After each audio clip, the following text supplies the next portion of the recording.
Hi guys, welcome back to another video. Today I'm going to show you how to build a bubble elevator. How the bubble elevator work is by redstone contraption switching between soul sand and magma block, so you can get up or down conveniently. I'm going to show you guys how to build 3 floors bubble elevator. Realistically you can build as many floors as you want and the elevator platform is highly customizable unlike other complex redstone elevators. Now dig a pit with size close to 4 by 3 by 3. The size doesn't really matter, as long as it will be able to fit the redstone's contraptions. You will want to clear some blocks here, so the slime blocks will be functional.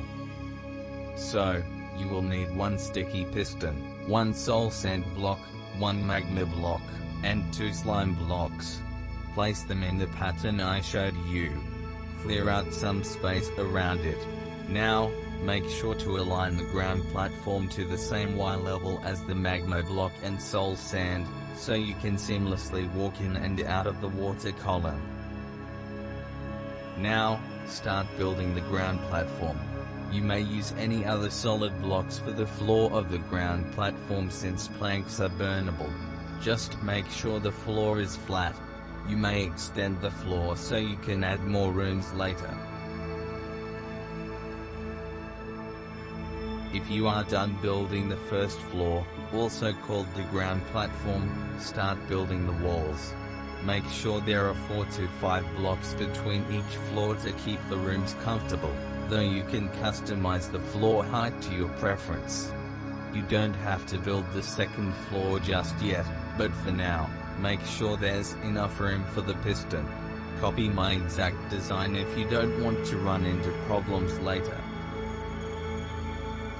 Then, you can start building the front walls. You must leave 1 column open for the water to flow through.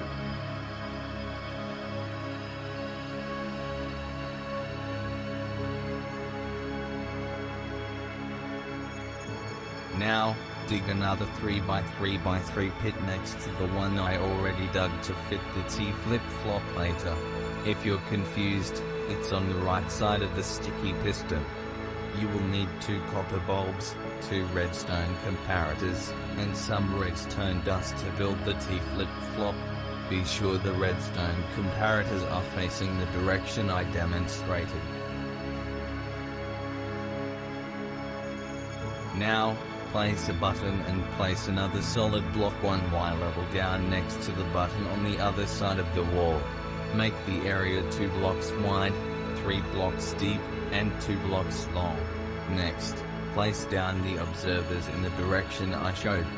You will need to sneak and look upward in order to place them correctly. Leave the bottom space open so you can add redstone dust later. Cover up the pits with grass blocks and add a front entrance. Now, this is a common critical mistake people make. To make a bubble elevator work, every single water block must be a source block.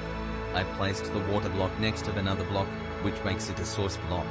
Be sure that every water block in the elevator is also a source block. Right after I finish building the second floor, I start filling the water blocks with source blocks. Another method in survival is to grow kelp at the bottom of the water column and fill the kelp up through every single water block.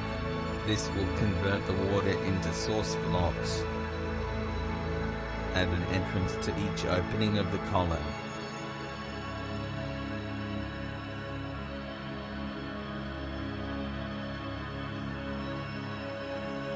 On the second floor, I added another button and placed a block 1 Y level down next to the button again. Align the elevator buttons on every floor you build. Add redstone dust and build downward with observers. You can repeat this process for every additional floor you build.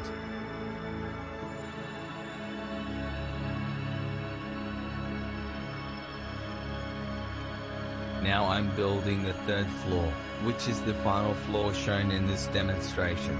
I'll show the process one last time so you can repeat it for more floors. First, build the floor and walls for the new level, following the same design as the previous floors. Then, Make sure every water block in the elevator column is a source block so the bubble elevator works properly and the bubbles flow all the way through. After that, add an entrance to the elevator opening. Next, align the elevator button with the buttons on the floors below. Place a solid block 1Y level down next to the button on the opposite side of the wall. Place the observers facing downward in the same direction as before, then add redstone dust on the blocks and observers to connect the button system. Repeat these steps for any additional floors you want to add. Since this is the final floor in the tutorial, make sure the elevator and redstone system are connected and working correctly.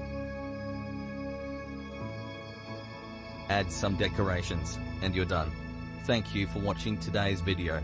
Please consider liking and subscribing, as I put a lot of effort into making this tutorial. I hope you enjoyed it and found it helpful.